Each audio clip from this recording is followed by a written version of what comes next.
Everyone, कल मैंने आपको 2-4 फॉर्मूले बताए थे पैरीमीटर और एरिया का। आई होप आपको समझ आ गया होगा और सबने फॉर्मूला याद कर लिया होगा। क्या क्या बताया था मैंने आपको? पैरीमीटर ऑफ स्क्वायर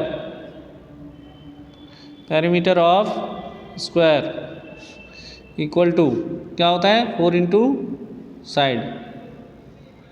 ठीक है बेटा। पैरीमीटर ऑफ रेक्टेंगल क्या होता है? 2 into length plus breadth. And एक और बताया था पैरीमीटर ऑफ एनी पॉलीगन, कोई भी हो, perimeter of 2 dimensional shape, 2D shape का कोई भी है हमारे पास, उसका क्या आएगा formula? Sum of all side. सारे साइड को प्लस कर देंगे तो उससे पैरीमीटर आ जाएगा। क्वेश्चन नंबर 1 में जितने भी आपके पास शेप गिवन है तो उसमें हर एक शेप में हर एक की साइड की लेंथ दी हुई है, तो सारे साइड को प्लस कर दोगे तो पैरीमीटर आ जाएगा। ठीक है। एक्सरसाइज 10.1 का क्वेश्चन नंबर 1 आई होप सबने कर लिया होगा, बहुत ईजी क्वेश्चन है। ठीक है। इसके बाद मैंने आपको एरिया का फॉर्मूला बताया था। एरिया हम अभी आगे करेंगे। 10.1 में सिर्फ पैरीमीटर है, फिर भी आप समझ लेना। एरिया ऑफ स्क्वायर क्या फॉर्मूला बताया था इसका? Side into side. ठीक है, साइड इंटू साइड ये फॉर्मूला बताया गया था। एंड एरिया ऑफ रेक्टेंगल, इसका क्या फॉर्मूला बताया था? Length into breadth. ठीक है, ये 4-5 फॉर्मूले थे, ये याद रखना है। इसी के बेसिस पे क्वेश्चंस आप सॉल्व कर सकते हैं। एक्सरसाइज 10.1 के कुछ क्वेश्चंस मैं करा रहा हूँ, बाकी आप करेंगे। किसी बच्चे को प्रॉब्लम आती है तो वो कमेंट सेक्शन में मेंशन करेगा, फिर उसका सोल्यूशन मैं सेंड करूँगा। ठीक है बेटा। क्वेश्चन नंबर 2 में ये बताया गया है कि एक रेक्टेंगुलर बॉक्स है, उसकी एक लिड है। लिड समझते हो क्या होता है? लिड मतलब होता है ढक्कन, ऊपर से जो कवर करने के लिए लगाते हैं। तो जो रेक्टेंगुलर बॉक्स है उसकी जो लिड है उसकी लेंथ और ब्रेथ गिवन है। लेंथ इसकी 40 सेंटीमीटर है और ब्रेथ जो है 10 सेंटीमीटर है। और हमें उसके चारों तरफ क्या करना है? एक टेप लगाना है। तो टेप हमें चारों तरफ लगानी है। तो ये बाउंड्री की बात हो रही है। तो जब भी बाउंड्री की बात होती है तो हम क्या निकालते हैं? एरिया निकालते हैं, पैरीमीटर निकालते हैं? बताइए। हमेशा हम पैरीमीटर निकालेंगे। जब भी बाउंड्री की बात होगी तो हमेशा हमें क्या निकालना है? पैरीमीटर। तो हमें टेप लगाना है चारों तरफ, यानी बाउंड्री पे ही तो टेप लगाएंगे। तो इसमें क्या निकालना पड़ेगा हमें? पैरीमीटर। तो length of tape required equal to perimeter of rectangular box. And perimeter का फॉर्मूला होता है 2 इंटू एल प्लस बी। तो एल और बी की वैल्यू रख देंगे। लेंथ की जगह 40 और ब्रेथ की जगह 10 रख देंगे। 40 + 10 50 हो जाएगा, और 2 इंटू 50 इक्वल टू 100 सेंटीमीटर। यानी कितनी टेप चाहिए आपको? तो टेप लगाएंगे उसकी लेंथ कितनी होनी चाहिए? 100 सेंटीमीटर। समझ आ गया? बहुत ईजी क्वेश्चन है। इसके बाद देखेंगे क्वेश्चन नंबर 8 है। इसमें इन्होंने बोला है कि एक रेगुलर हेक्सागन है, ठीक है, और उसकी साइड 8 मीटर है, उसका पैरीमीटर बताओ। तो मैंने कल भी बताया था आपको कि रेगुलर पॉलीगन किसे बोलते हैं? रेगुलर पॉलीगन हम उसको बोलेंगे जिसमें सारे एंगल और सारे साइड एक जैसे होते हैं, समान होते हैं, उनकी वैल्यू इक्वल होती है। तो अब ये क्या है? हेक्सागन है। तो हेक्सागन की पैरीमीटर क्या हो जाएगा? पैरीमीटर ऑफ हेक्सागन, इसकी लेंथ, एक साइड की लेंथ 8 मीटर दी हुई है, हमें पैरीमीटर फाइंड करना है।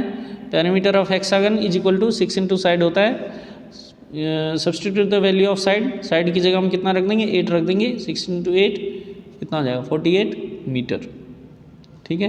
हेक्सागन का पैरीमीटर 6 इंटू साइड, हेप्टागन का पैरीमीटर 7 इंटू साइड, स्क्वायर का perimeter 4 into side, equilateral triangle का पैरीमीटर 3 इंटू साइड। ये सारे फॉर्मूले बताए थे, आपको याद रखना है। Perimeter of a regular polygon equal to number of side into length of one side, ये फॉर्मूला बताया था, याद रखना है। अब कोई भी पॉलीगन आ जाए तो उसमें नंबर ऑफ साइड उसके आगे लिख देंगे और उसको लेंथ ऑफ वन साइड से मल्टीप्लाई करके पैरीमीटर हम फाइंड कर सकते हैं। ठीक है। क्वेश्चन नंबर 8 समझ आ गया होगा आपको, बहुत इजी क्वेश्चन है। Perimeter of hexagon 6 into side होता है, साइड की वैल्यू रख दो, 6 8 48 मीटर आंसर आ जाएगा। ठीक है, फिर ये क्वेश्चन नंबर 12 इसमें दिया गया है। क्वेश्चन 12 में ये बोला है कि एक ट्राइंगल है, उसकी 2 साइड गिवन है। ठीक है, 2 साइड्स गिवन है इसकी। एक ट्राइंगल है मान लीजिए, तो ये इसकी ये 12 है मान लीजिए, ये 14 सेंटीमीटर है, और इसका पेरीमीटर गिवन है। पेरीमीटर मतलब सम ऑफ ऑल साइड, तीनों साइड को प्लस करके 36 आ रहा है। तो हमें ये वाली साइड बतानी कि थर्ड साइड कितनी है, तो थर्ड साइड को मैं x मान लेता हूँ। तो फिर अब इसकी पेरीमीटर कितनी होगी? ठीक है, यहाँ पे हम लिख देंगे let the third side of the triangle be x centimetre. ठीक है, now perimeter of triangle is equal to sum of all side. तो पेरीमीटर हमारे पास कितना है 36, और सारे साइड को प्लस कर दो, कितना आ जाएगा 12 + 14 + x। 12 + 14 कितना हो जाएगा 26। तो 36 इज इक्वल टू 26 + x। अब 26 को लेफ्ट हैंड साइड में लाएंगे तो ये प्लस का इधर आके माइनस हो जाएगा, तो x इज इक्वल टू 36 - 24 करेंगे इक्वल टू 12 सेंटीमीटर आ जाएगा। यानी थर्ड साइड की लेंथ कितनी आएगी 12 सेंटीमीटर। ये भी एक अच्छा क्वेश्चन है, समझ आ गया होगा आप लोगों को, है बहुत ईजी क्वेश्चन है। चलिए नेक्स्ट क्वेश्चन नंबर 14। इसमें इन्होंने कहा है कि एक रेक्टेंगुलर पार्क है, उसकी फेंसिंग करानी है। फेंसिंग समझते हैं आप? फेंसिंग मतलब उसकी चारों तरफ तार लगानी है, उसकी बाउंड्री करनी है, ताकि उसके अंदर मतलब कोई आ ना जाए। ठीक है, जानवर वगैरह या जो भी है, बाउंड्री पे हमें वायरिंग करनी है, मतलब वायर लगाना है। तो उसका जो है कितना कॉस्ट आएगा, लेंथ और ब्रेथ गिवन है क्वेश्चन में, और हमें कॉस्ट बताना है 12 रुपीज़ पर मीटर के हिसाब से। अगर वो वायर ख़रीदता है, 1 मीटर वायर की कॉस्ट अगर 12 रुपीज़ है, तो उसे कितनी कॉस्ट लगेगी इसमें।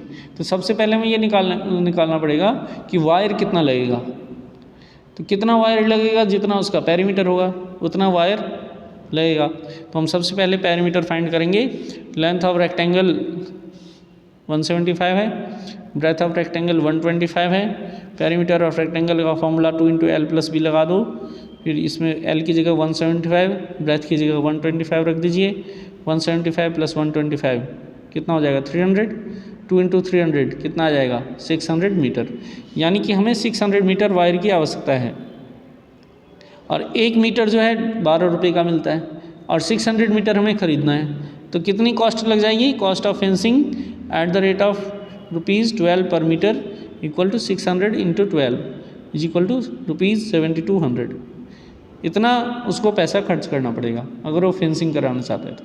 ठीक है, तो फेंसिंग का जब भी क्वेश्चन आएगा तो आपको याद रखना है कि आपको पेरीमीटर फाइंड करना है। ठीक है, फेंसिंग मतलब होता है कि बाउंड्री पे वायरिंग करना, वायर्स लगाना। ठीक है, क्लियर है बेटा? चलिए क्वेश्चन नंबर 15 में दिया हुआ है कि 2 बच्चे हैं, एक स्वीटी है और एक बुलबुल है। तो स्वीटी जो है वो स्क्वायर पार्क के अलोंग रनिंग कर रही है, और बुलबुल जो है वो रेक्टेंगुलर पार्क के अलोंग रनिंग करती है। तो किसने कम डिस्टेंस कवर किया ये बताना है। तो जब रनिंग कर रहे हैं पार्क के अलोंग, तो बाउंड्री पे रनिंग कर रहे हैं ना ये, तो यहाँ पे बाउंड्री की बात हो रही है। जब भी बाउंड्री की बात होती है तो हम क्या निकालते हैं पेरीमीटर। तो हम क्या करेंगे इसमें, डिस्टेंस कवर्ड बाय स्वीटी, कितना डिस्टेंस कवर किया है उसने, equal to perimeter of square park. जितना स्क्वायर पार्क का पेरीमीटर होगा उतना ही तो डिस्टेंस कवर करेगी 1 राउंड में। तो पेरीमीटर निकालेंगे स्क्वायर पार्क का, कितना होता है स्क्वायर पार्क का पेरीमीटर 4 × साइड 75 गिवन है, 4 × 75 करेंगे 300 मीटर आ जाएगा। यानी स्वीटी ने 300 मीटर की डिस्टेंस कवर की है। इस तरह से डिस्टेंस कवर्ड हुआ है बुलबुल।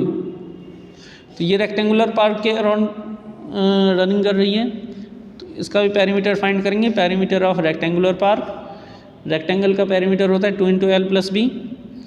लेंथ हमारी 60 है और ब्रेथ जो है 45 है। क्वेश्चन में रेक्टेंगुलर पार्क की लेंथ कितनी दी हुई है 60 मीटर, और ब्रेथ कितनी दी हुई है 45। तो L की जगह 60 और B की जगह 45 रख देंगे। 60 + 45 105 हो जाएगा। 2 × 105 करेंगे तो 210 मीटर। यानी स्वीटी ने 300 मीटर डिस्टेंस कवर किया है और बुलबुल ने 210 मीटर डिस्टेंस कवर किया है। तो किसने कम डिस्टेंस कवर किया है बताइए? स्वीटी ने कम डिस्टेंस किया है या बुलबुल ने? ऑब्वियसली बुलबुल ने कम डिस्टेंस कवर किया है, ठीक है, क्योंकि बुलबुल ने 210 किया है और 210 जो है वो 300 से कम होता है। तो हम यहाँ पे लिख देंगे आंसर कि देयरफॉर बुलबुल कवर्स लेस डिस्टेंस, ठीक है। तो इसके बेसिस पे आप एक्सरसाइज 10.1 करेंगे। 10.1 के बाकी जितने भी क्वेश्चंस हैं ये आपका होमवर्क है, इसको आप कॉपी में कर लेना। किसी बच्चे को प्रॉब्लम आती है तो आप कमेंट सेक्शन में मेंशन करना, फिर मैं उसका सोल्यूशन सेंड करूँगा, ठीक है बेटा। Thanks for watching.